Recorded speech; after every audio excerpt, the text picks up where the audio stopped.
NOPD went bananas. They came in there with blood in their eyes. They wanted to kill something. They wanted us out. They wanted to evict us. And so they came down with a little army tank against a bunch of teenagers. Although we are not nonviolent people, we will resist this by any attempt by the fascist power structure to pursue their murderous plan of genocide on the national community to combat fascism and the black people of this country by any means necessary, including revolutionary suicide.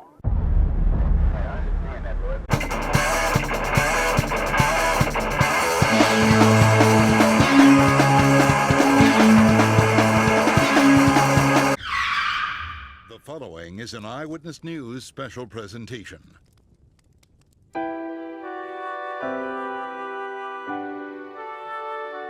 And this nation, for all its hopes and all its boasts, will not be fully free until all its citizens are free.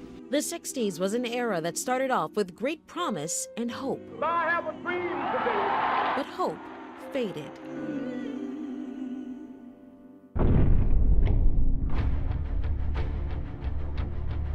Dr. Martin Luther King, the apostle of nonviolence in the civil rights movement, has been shot to death in Memphis, Tennessee.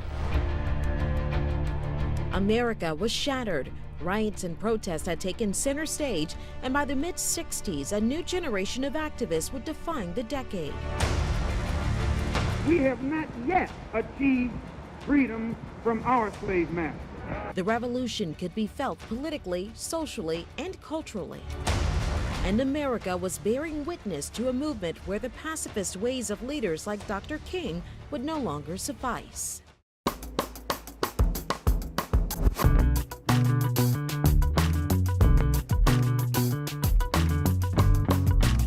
In 1966, the Black Panther Party for Self-Defense comes to life in Oakland, California. Founded by Bobby Seale and Huey Newton and comprised of mostly young black people, some in their early teens, they spread far, wide, and fast. It was the era of black power and black liberation, and the Panthers demanded decent housing, employment opportunities, an end to police brutality, and a power to determine the destiny of black people, and a right to defend themselves if necessary.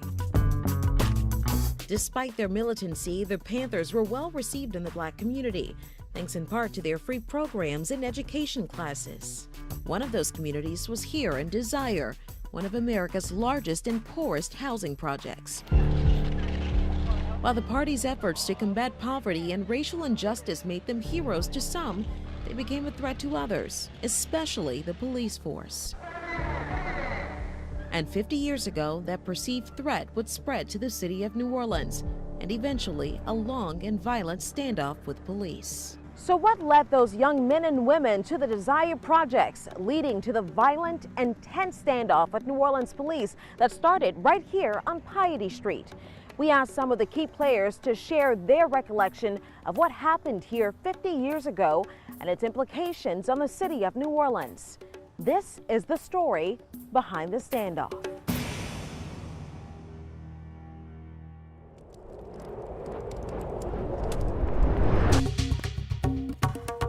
Summer is finding Negro discontent expressing itself in a number of cities throughout the nation. Jared DeHoover has spoken out about the dangerous character of these extremist movements in this country. Small group of self-styled revolutionaries who are not concerned about community improvement. The very first place that the Catholic Church ought to try to do something on a community level was in the Desire area. The Desire project was 100% behind us. The people love us, and the people were out here. Trial began this morning for 12 Black Panthers accused of the attempted murder of 5 New Orleans police officers.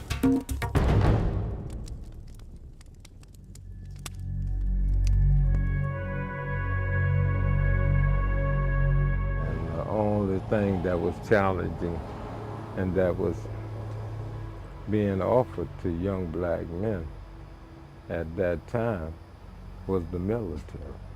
It's a picture of me being arrested 50 years ago. Before he was an activist, before he was a Black Panther, Donald Guyton, known today as Malik Rahim, was a soldier who served in the Vietnam War. And I was in the Navy for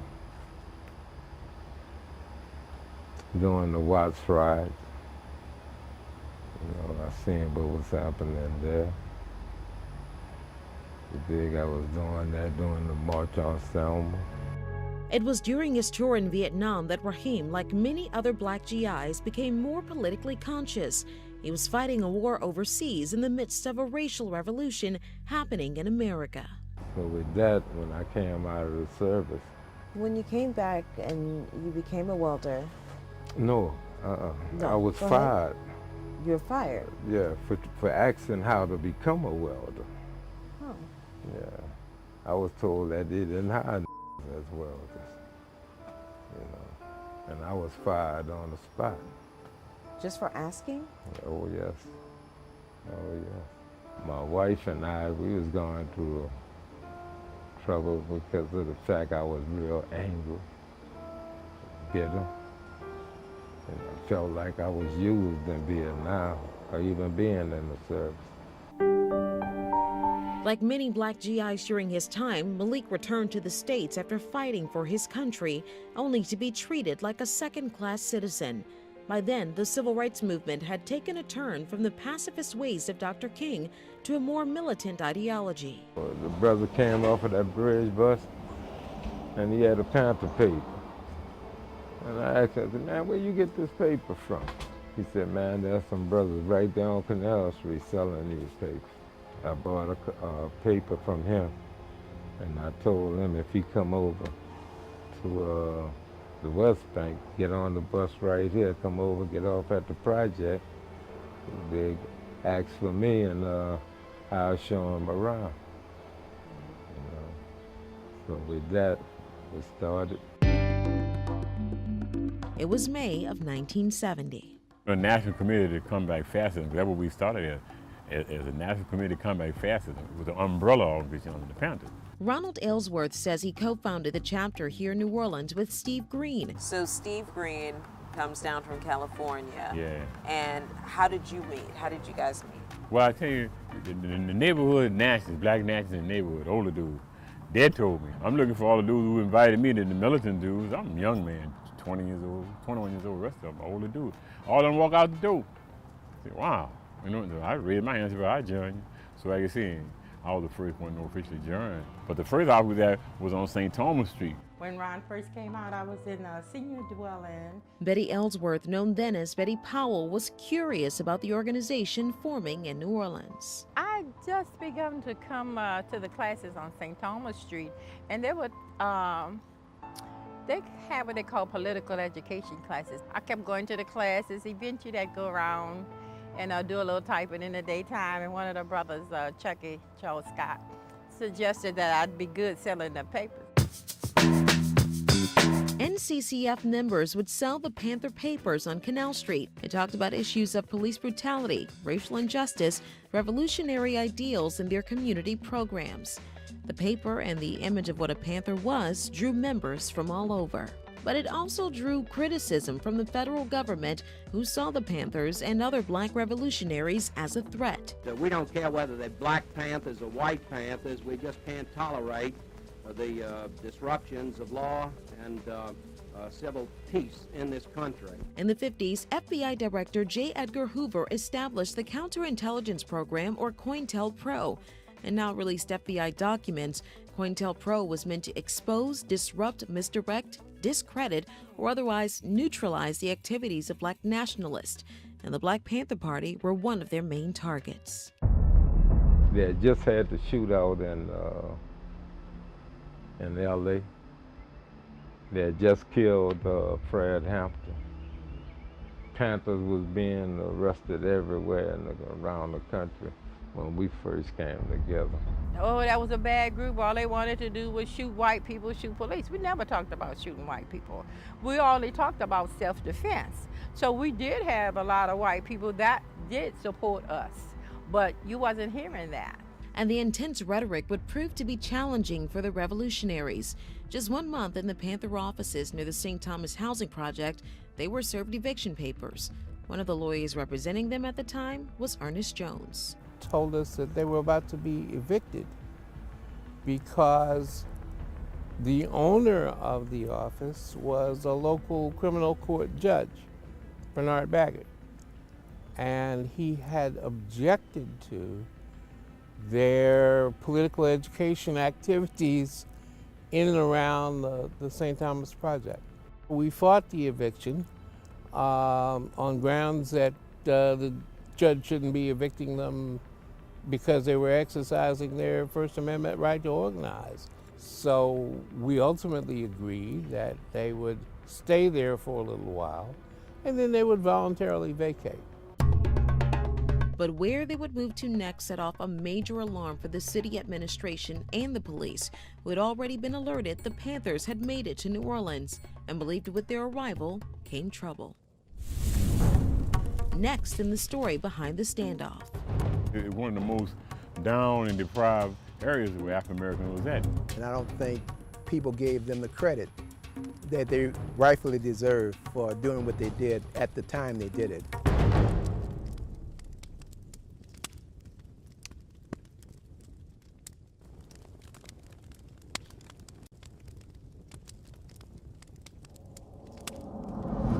When I asked the National Committee to Combat Fascism how they ended up here in the Desire Projects, I got a couple of different answers.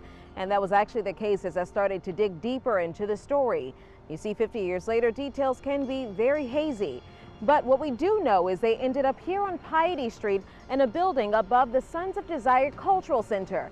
And while they were making inroads with the community that was once here, the city was already plotting their removal. The 60s was a very bad period for the city of New Orleans and in many other states around. While the Panthers were settling into the house on Piety Street, Moon Landrieu was settling into his new role as mayor of New Orleans. Landrieu, a former state rep and councilman at large, was a staunch advocate for integration. He gained a reputation and enemies in his fight to socially and politically usher New Orleans into a new era. They were leaving New Orleans in the 60s. Because of the school integration crisis, it multiplied, so that many, many whites were leaving the city and going to the suburbs. I believe that the good, well-thinking and sound-thinking Negro people of this state will reject this idea of mixing the races. I believe they will reject it because they realize it is better for their children to go to their own schools and to be taught by people of their own color. Our racial attitudes were stagnant. There was a white dominance in the government, a white dominance in business, a white social dominance. And when I became a councilman, I was determined to try to change that world. This is when I went to jail in the Civil Rights Movement. Robert Tucker caught Landrieu's attention before his race for mayor. As Tucker recalls, his first encounter or non-encounter with Landrieu was during a march to City Hall in 1968 after the assassination of Dr. Martin Luther King Jr. And as the march was leaving to proceed on back to the Urban League office, there was a fellow standing in the breezeway between City Hall and Civil District Court. And I later learned it was Moon Landrieu. He didn't speak, didn't say anything, he just watched. And what he'd seen was enough to ask Tucker to help him run for mayor. So there was a debate, a pivotal debate in the 1969-70 mayor's race. It was he and the former lieutenant governor. And the question was raised by the moderator, would you be willing to hire black people elected? His opponent said he would hire qualified people, and qualified was obviously a code word for whites. Moon didn't draw a breath and said yes. The black community at that point had begun to have some interest in the mayor's race, because up until then, our political choices had always been relegated to the lesser of the two evils, whites. Moon Landrieu not only won the race, but won with more than 90% of the black vote. So I had no doubt that when I got elected mayor, if I got elected mayor, that I would appoint black department heads along with whites, and that I would do this in every area that I could. Tucker was one of those appointments, brought on as one of Moon's 3 executive assistants, making him one of the first influential black men in city government. The political landscape was changing. And at the same time, you had black militants There were riots taking place all over the United States. We didn't have one here. But then the Panthers came here, and they were a very militant group. What did you know about them at that time? I just knew them to be a very militant, aggressive group of blacks who were seeking, I don't know what the ultimate goal was. Maybe it was separation, I don't know. But it certainly was against racial injustice. It would be one of the first major challenges for the Landrieu administration. Black revolutionaries were under fire. By 1970, Black Panther chapters across America were in shootouts with police, were arrested and jailed on a number of charges, and had developed, at least among whites, a reputation for violence. With that in mind, city government and police officials were quickly on alert. I could not accommodate what they were trying to do here. But the New Orleans chapter hadn't threatened any violence up until that point. Instead, they did the opposite while in the Desire projects. So the first thing is how to restore hope, how to make people believe that, hey, you ain't gonna just have to take the abuse and oppression of racism all your life and then die.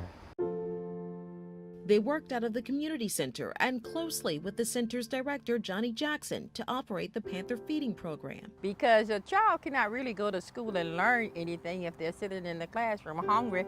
Well, we didn't go around tearing big guns. No, we did party work, clinic work, sickle cell anemia. Yeah, we did. That's where they don't highlight that. They highlight just the confrontation, which was they did the confrontation, not us. All right, we bus people to the prisons. Yeah. We bus them to the polls for election when Johnny was running. Yeah, registered. And you know, we went in the neighborhood. We went and made groceries on buses for people in the community that weren't able to go, like the seniors and stuff. We went and cleaned their houses. We helped them out. But what we did was a sacrifice of love. We gave of ourselves. We didn't know what we were doing. We just saw a need and we jumped in. Although they were painting us like a villain, internal threat, but we was the best thing the community ever had. In 1970, the Panthers and the city government described Desire as undesirable. It was one of the most down and deprived areas where African Americans was at. They really needed our assistance that we could give them. Deplorable. I mean, the murder rate, everything. When we got back down there, we brought the crime rate, the murder rate down because we started running the big time though, out of there. We went through Desire, and anybody who lived through that period can attest to this. The safest time in their history of being in that project was when we was there.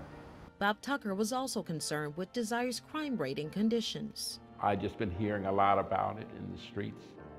High crime, crime-ridden. Nothing about the Panthers at that point, but just a poorly constructed housing development. And I got curious about it and embedded in Desire after I met a guy by the name of Henry Fagan, who's deceased, but God bless his soul, just was the mayor of Desire. And so he helped me to understand what and how bad it was in that project. Tucker did a study on the large community and reported back to the mayor. Desire housing projects were built in 1956 to house large black families. That same year, a tenants association told the Associated Press the Desire was unsafe for human habitation, calling the project a real scandal and a blight on public housing in New Orleans. Even before Desire opened itself to tenants, the infrastructure was crumbling. Now, the Desire project was a mistake from the start. It was built on a dump. It was poorly constructed. The place constantly flooded, and it was just too large. There was no cement under the floors of the structures, so that you were literally walking on soil. Were there any answers as to why it was built that way? Well, it was built that way because that was the intent. It was a black development, and so Desire was built in a swamp, and on a dump. So it was destined for failure, but because there was no other housing at that point in that area for blacks, became occupied. In 1971, the late Johnny Jackson told the Times-Picayune 12,000 people lived in Desire, and about 8,000 of them were under the age of 18. Geographically cut off from the rest of the city, Desire residents sat isolated in the Ninth Ward. So you would understand why the Panthers would be such a force in a community that was so overpopulated and underserved. It followed a common theme with the Panthers. Chapters across the country set up in neighborhoods just like Desire. Yeah, it was, I think the Panthers, again, made a big difference in the community, and I don't think people gave them the credit that they rightfully deserve for doing what they did at the time they did it. These were all houses all the way down, all the way to the track. Leonard Smith III, Pamela Devizan Everidge, and Larry Everidge Sr. all grew up in Desire, and they remember the Panthers very well. And they implemented the breakfast program. I used to go over there and get books. They had really good books. Well, we just set up like children that didn't get fed, milk, meals before they went to school, especially like kindergarten, from kindergarten to like third grade or whatever. They held the drugs down. They kept the drugs from like flowing back there. They stopped it, actually, Yeah, at that time. They put a stop to it. They put a stop to it, and they actually used to patrol. They used to do morning patrol, evening patrol. Well, you know, this was the era of being black and proud. James right. Brown and all that had come out, Yeah. you know, and so it was actually kind of like almost an honor for them to be in our community. And I think that because of the influences from out, made it seem like they were doing such horrible things, but they really were a positive role model for the community. While all three admit some of the stories about the living conditions of the Desire are very true, their memories growing up in the community are vastly different than the conditions described by the city and the Panthers. Growing up, it was actually really nice growing up. We had, it was like Desire was like a city within a city. We had our own show. We had a bowling alley. We had neighborhood stores inside the community. Yeah, and well, you know, when you're looking from the outside, you say, and everybody may have said that, you know, every night they were shooting up the place. Well, that wasn't the case. Stories of violence and drugs would paint a different picture of Desire that forced outsiders to fear the community. But if you spoke to those living within the confines of Desire, they'd share their stories of thousands of children skating on Christmas Day, Turkey Bowl football games, and sewing at the neighborhood community center. Desire residents were playing the best game they could with the cards they were dealt. Leonard talks about this in his award-winning documentary, A Place Called Desire. They had about 5 or 6 stores. It was black-owned stores. Black-owned stores. Yeah, they had entrepreneurs in the community. When my parents came in, it was a lot of parents, like husband and wives. So we had like a lot of things that kept like young people like active in their mind, you know, like keep occupied and stuff. Then we made our own activities, you know, because the city was kind of looked the other way when it came time the stuff that that community needed. So when the city wasn't necessarily taking care of Desire, basically Desire the was residents. taking care of Look out for Yeah. take care of Desire. Look out for yourself. Still to come on the story behind the standoff. Well, they wanted us out. They wanted us out. When they cut the line, you just hit a one big bang. Boom! Roll them up on them. And from there, 30 minutes later, it was us and them, a rat-a-tat-tat, shooting at us, shooting at them.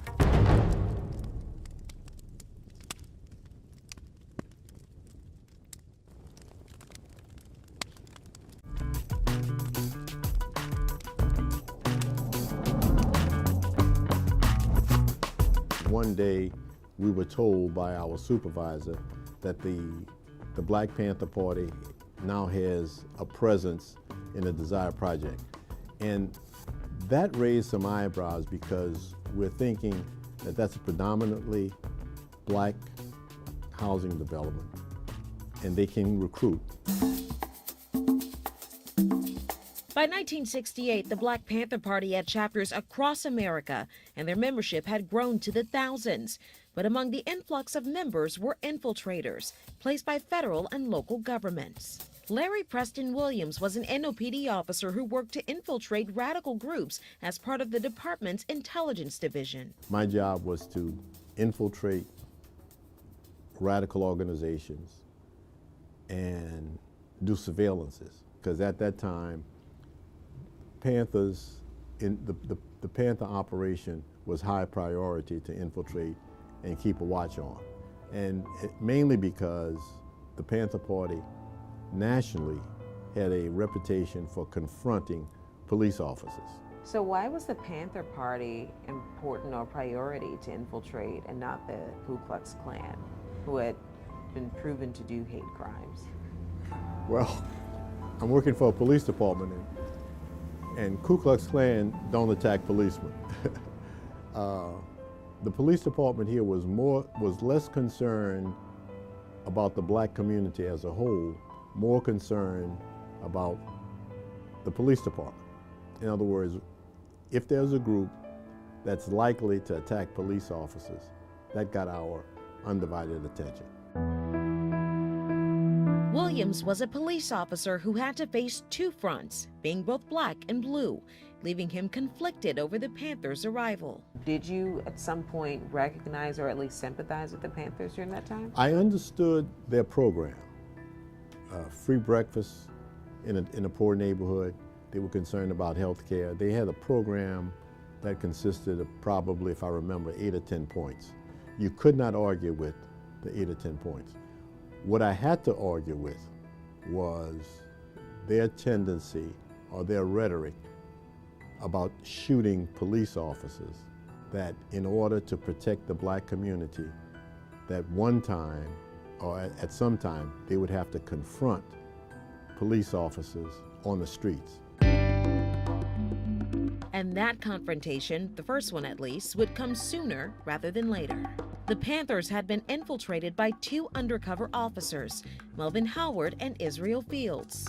But according to the Panthers, their infiltrators were outed long before the initial confrontation with police. You were infiltrated by the NOPD with two officers. How did that happen, and did you have any suspicions about them when they joined you? Well, most of us knew that they was police. If there wasn't police, we knew that they were snitches or rats. But we knew that this was the tactic that was being used around the country. When did you confirm, or what incident happened that confirmed that those two were officers? Who confirmed it to us was some kids. And the kids had seen them, knew them from seeing them at Tulane and Broad. And these kids came and told us that, hey man, you know those two guys police. Since we know that, let's just use them. Let's just keep them around. But they wouldn't stay around for long. Can you tell us in your own words what happened to you that night? Well, we were beaten with guns and pushed around. We were also jammed in a corner by some 40 to 50 people jumping on us, kicking us, punching us, calling us names as pigs and so forth. September 14th, 1970. The Panthers held what they called a people's trial, and the suspects being tried were the two NOPD officers who unsuccessfully went undercover. The 14th of September? 14th of September. What happened in that meeting? And I made the mistake of telling them that Fields and Howard was police. Well, we exposed them. We exposed them. We just say turn them over to the people. They let them out the door. And he went out the door. The people had him, you know. And Melvin Howard jumped over the rail and got away. But Israel Field, the people caught him in the street and beat him. Yeah. And he ended up going running in the farmer's store, and they came and got him out of there. Were you sure that you were going to be killed if you did not get away? Well, I felt sure that I'd be killed if I laid there and played dead instead of trying to run. Israel Fields has since passed away, and Melvin Howard, who is still in law enforcement, couldn't be reached for this report. This is Fields' account of what happened during the people's trial. And the people were talking about dealing with some pigs. So they took us both and they stood us in the middle of the floor and began asking the people if they thought we were pigs. Well, they said no one would be recognized unless you raised your hand. But if we raised our hand and we said something, we were cut off. We weren't permitted to continue because we were hit upside the head with a pot. And he was hit once and I was hit twice. The second time I was hit, I grabbed whoever it was that was swinging the pot. And that's what brought the crowd of people on top of us in the corner. They began kicking us and stomping us. Most of them were people in off of the streets and from that area and from other areas in the city. Were they Black Panthers? Some claim to be. The party itself did not touch them. We gave them back to where they come from, the masses. Just days before Fields and Howard were outed, the Landry administration met with the newly appointed police chief, Clarence Geruso, after Clarence Broussard, a neighborhood grocer and owner of the building the Panthers were currently occupying, moved to have them evicted. And the black owner came to me and told me these people were occupying his house. So I told him to go get an eviction notice from the court, which he did. This gave the city and Chief Geruso what they needed to move forward. Tension was mounting. I got a call that night from a member of the party who said, we're going to be in some trouble. We found out about undercover agents, and the cops are going to vamp. That was the lingo of the time. And What's that? Vamp? Yeah. Vamp meant a raid, an early morning raid in which people often got killed, but somebody always got arrested. The Black Panther Party was named the Black Panther Party for Self-Defense. And one of the party principles that we understood perfectly was that they would defend themselves if attacked. And so they were prepared to do that. September 15th, 1970. Well, we was out on the porch talking with Liz Hodges' mother. She was trying to get Liz out the house. And then all of a sudden, they said, come on inside. You know, we seen them there lining up, they're about ready to attack. We told the sisters to get this kid and get out. We got on the phone, we called David Hilliard, the chief of staff in California. And he told us, he said, look, don't y'all put up no resistance, you know, give up.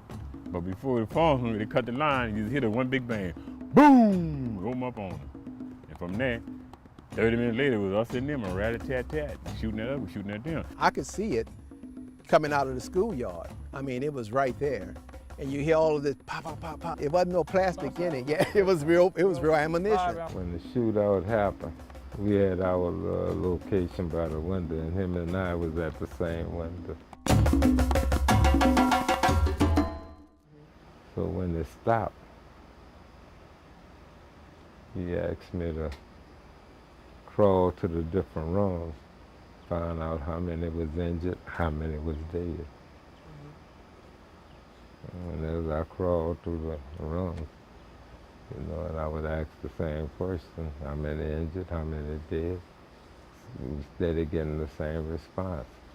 Nobody injured, nobody was dead. When they shot the tear gas in the house, we put out a white flag and we surrendered. It let us out. The people come in the community, come out the houses and told them to let us out. Don't shoot us when we come down. Come out. So the Desire community came out and said not to shoot you guys. Yeah. Malik, Ronald, and 10 other NCCF members inside the house were taken out and arrested. They were brought to the Orleans Parish Prison. We went from there to court and then to death row, all in one day.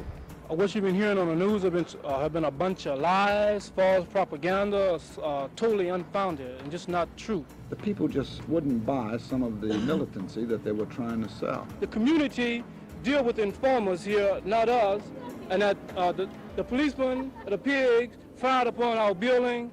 First, we only returned the fire to protect ourselves. The Desire Project was 100% behind us. The people love us, and the people were out here. Well, there are no community causes for it, and I think this should be made quite clear. This isn't a local group of individuals who are simply disenchanted with the services. This is not a civil rights uprising. This is not a racial incident. The shootout would be a wide awakening for the Langer administration, who, up until this point, had avoided violent civil unrest in the midst of the social justice uprising. But the confrontation was far from over.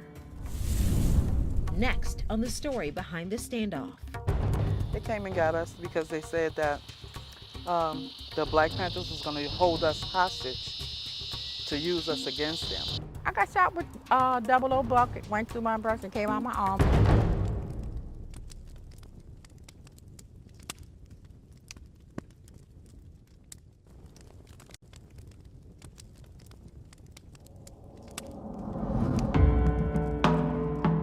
The Desire Projects, once isolated and ignored, had suddenly found themselves in the national spotlight. More than a dozen members of the National Committee to Combat Fascism were now arrested and charged with 5 counts of attempted murder after the 30-minute shootout with police. While at Orleans Parish Prison, Ronald's fingerprints matched a bank robbery that happened on Jefferson Avenue. He would soon be sent to Angola State Penitentiary. Now, why did you rob the bank? Well, to get some money, just for our expenses that we need. Not everybody in the party was doing that, because their party was workers making money. For the other Panthers, bail had been set at $100,000 each. They quickly allotted the case, accepted the charges. The case had been allotted to Judge Israel Augustine, the only black judge at criminal court. How did that happen? Just by random accident? Well, I'll let you be the judge of that.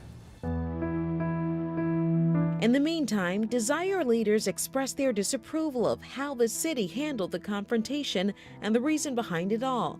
During a press conference a day after the shooting, they cited the violent outbreak as the result of the city turning its back on a community that desperately needed its attention. I think it can occur any place where you have the conditions, and I think that the conditions there, as we said in our statement, cry out for remedial action. We went right back in the next day and reopened the office and started again. The remaining NCCF members who had left the Piety Street house before the shootout had taken up inside of an abandoned apartment on Desire Parkway, right next to the community center, continuing their free community programs. But the fact of the matter was they were still in Desire, and the city still wanted them out. 2 months after the first confrontation, the NOPD was prepared to make a move. Then we have a staff meeting at 3 in the morning saying that the police were getting ready to go down to Desire, the Desire Housing Project, to evict the members of the Black Panther Party that were illegally occupying the Desire Housing Project. It was suggested that I go with the mayor to help logistically bring the kids, I call them kids, there were young folks out of the Panthers out of Desire. I told them that was not going to work. You're asking me to go involve myself in possibly bringing death to those folks, because it was understood that the cops were going to be coming down in large numbers. Tucker went anyway in an attempt to avoid any bloodshed. So I walked out of his office, headed down to Desire, picked up guys that had been working down there, Cecil Carter, Don Hubbard, Charlie Elwell. And our attempt was to begin to negotiate with the Panthers because we had the creds, and what they explained to us was that we got to do what we got to do. November 19th, 1970, a second standoff was looming, and this time 250 police officers assembled and marched into the Desire Projects. There was nothing about that confrontation that reeked of de-escalation. NOPD went bananas. They came in there with blood in their eyes. They wanted to kill something. They wanted us out. They wanted to evict us. And so they came down with a little army tank against a bunch of teenagers. Although we are not nonviolent people, we will resist this by any attempt by the fascist power structure to pursue that murderous plan of genocide on the national community to combat fascism and the black people of this country by any means necessary, including revolutionary suicide. I understand that, Lord, but But as the army of police officers, tank and tow, prepared for a second showdown with the Panthers, so did the Desire community. The word got around, the police coming out with a little tank. So everybody was saying, with a tank, not here. So people just started coming out. So people refused to leave because they said, if we leave, y'all gonna kill these boys. You got like over 400 people, mostly like 400 like teenagers and stuff. The police saw that, they were shocked because of the crowd. We had the tank surrounded between the wedge between the Panthers and the police, and we encircled them. So the thing is, we had like a standoff. What were some of the things you heard out there? Power to the people, get those pigs out of here. I don't think Clarence Uruso, who was chief at the time, wanted a real confrontation, a real shootout. You got the cops armed to the teeth. You got the people that are the citizens that live in the residence of Desire, and they're literally face to face, facing off. And of course, the Panthers in the building that they had taken up in Desire. And so it was a tense situation. All it took was just almost anything to set it off. It was suggested to the mayor that you got to pull the cops out. Ultimately, Landrieu and Chief Giarrusso agreed. Desire residents had used themselves as a shield to protect the Panthers, just as the Panthers had protected them. In the community interest, if the police hadn't left that place as a result of negotiations that had been made and pending court action, the people who would have lost would have been that community, and I think the total community. I'd never seen anything like this before. When the Panthers came out, the residents literally carried those kids on their shoulders. It turned into a huge, almost like a street fest, because they were their protectors. Now all of the attention was focused on Desire. The story behind the standoff continues after this.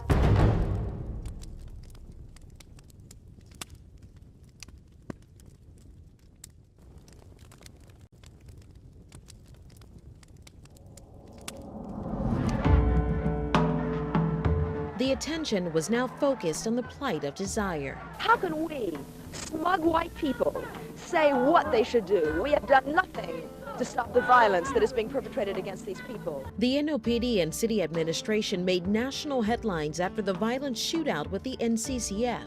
It even brought actress and activist Jane Fonda to the Desire neighborhood. We're having a demonstration in front of the Housing Authority office to demonstrate support for the NCCF and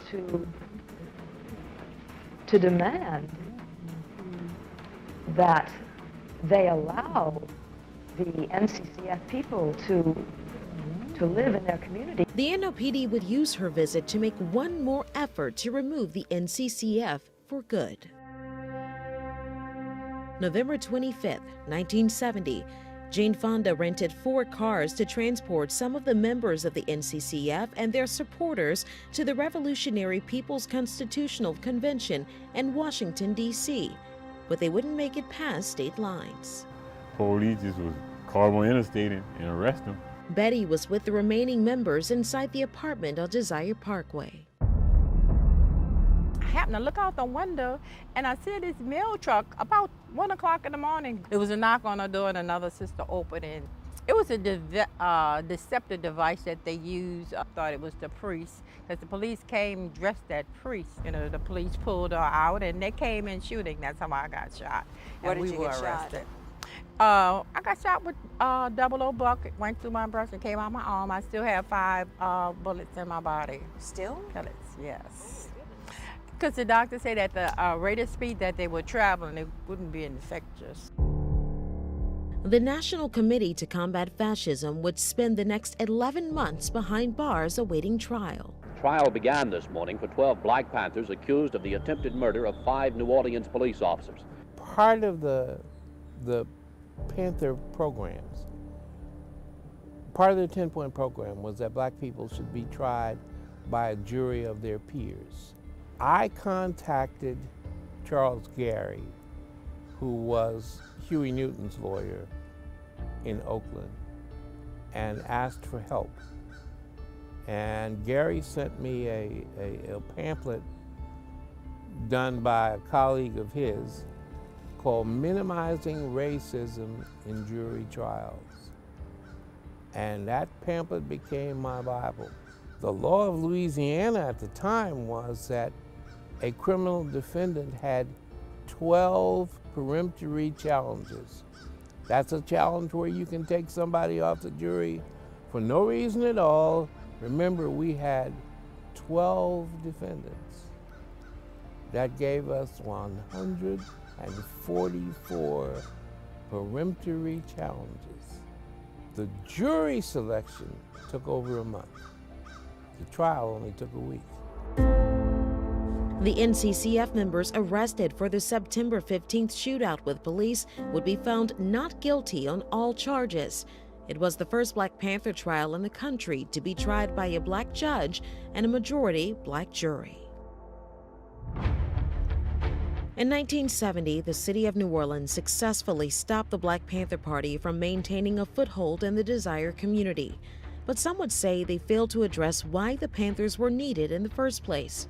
What could have been an opportunity to change the outcome of those living in Desire was instead met with misunderstanding and fierce resistance of who the Panthers were and what they stood for. Do you feel like there is a way that you could have done things differently, or if you could go back and change anything, would you do anything differently? If I could think about it, I could probably come up with some individual errors that I would redo in a different way. I was determined to integrate the city in a business way, in a social way, in a political way, so that everybody had equal opportunities. While I may not have achieved that perfectly, I think we made great progress.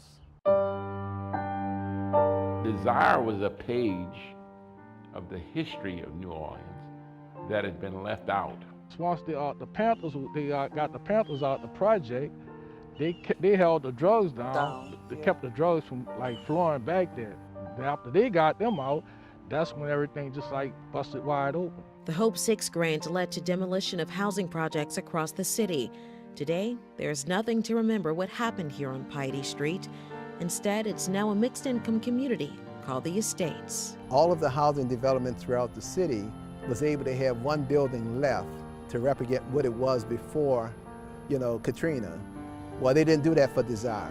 No justice, no peace. But what does remain is the ongoing battle against social injustice in America. And it's ironic that it's happening again. They 50 years later. They had their feet on our neck then, and they have their feet on our neck right now. 50 years ago, a new wave of activists would define a decade in the war against systemic racism and segregationist policies. 50 years later, a shattered country began to piece itself together, and those who were left with no hope somehow found hope again. And that battle waged on.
Thank you.